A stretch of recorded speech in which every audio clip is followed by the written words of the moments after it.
Blade&soul brings in the Eternal Night update, League of Legends creeps us out with a new champion teaser, Path of Exile announces yet another awesome expansion, and I guess literally everyone is in Fortnite, including Thanos.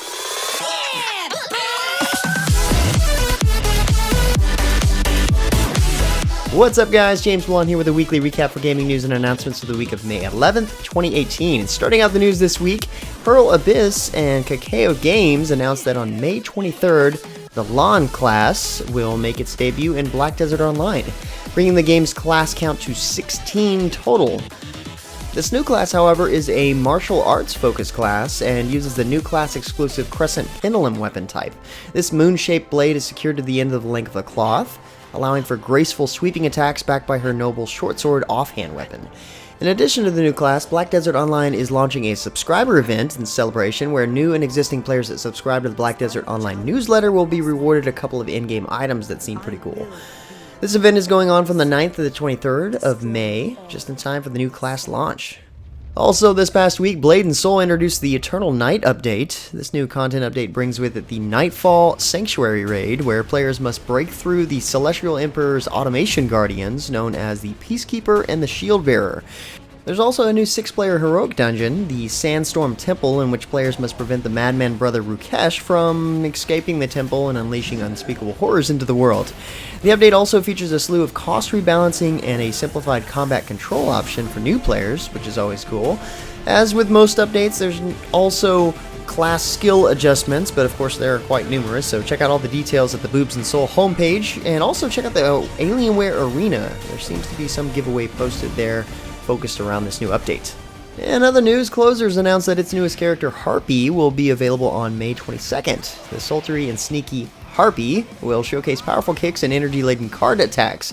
The former Phantom Thief used her newfound powers to enhance her skills as a professional thief, but was caught stealing from the Vulture Corp and was coerced to being the new Shadow of the Wolf Dogs. The new trailer you see playing here showcases all the action. Check it out at MMOHuts.com. In honor of the recently released Avengers Infinity War film, Fortnite is holding an Avengers crossover event. In this new game mode, players drop into the map and race to find the Infinity Gauntlet. Once a player has found it and equipped it, they become Thanos and wield the power of the Infinity Gems. That's scary. If someone defeats Thanos, the gauntlet drops to the ground and can be picked up by anyone. Well, so anybody can beat Thanos. If it's left alone on the ground for too long, it will disappear, and players will have to wait for another meteor carrying the gauntlet to fall from the sky. Having the gauntlet has other benefits, of course, as Thanos has both health and shields, and the shields granted by the gauntlet regenerate when he kills another player, so kill aplenty.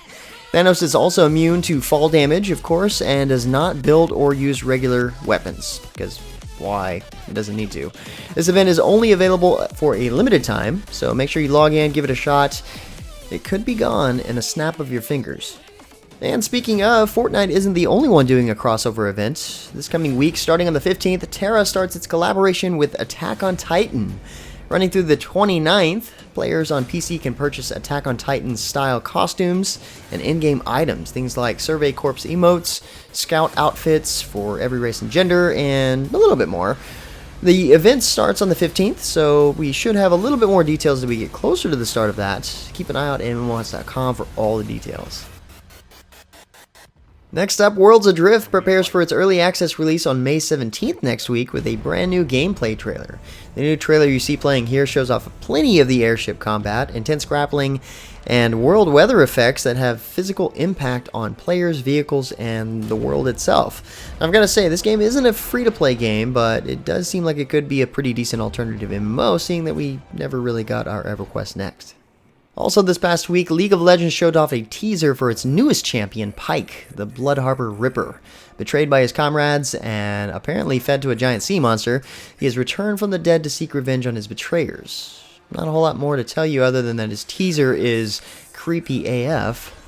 We'll have more on this champion as soon as his skills are announced and any additional gameplay is shown. Did I mention the creepy part? You look familiar.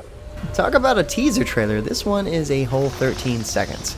Perfect World Entertainment and Cryptic Studios announced the newest module for Neverwinter this week, Ravenloft. The Ravenloft module arrives on PC on June 26th, with a console release planned soon after. In this, players will venture from the more comfortable and fantastical domains of Neverwinter into the unique gothic horror-themed environments that make up the Ravenloft setting. The update features a new campaign, a new adventure zone, card readings by Madame Eva, heroic encounters, and so much more. That being said, PWE also silently began shutdown of 2 of its games this past week, Swordsman Online and Jade Dynasty.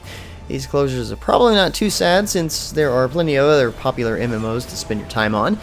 Swordsman is officially calling it quits on June the 5th, with everything in the game free to purchase in the meantime, and Jade Dynasty will also perish on the 5th after 9 years running. Times are a-changin'.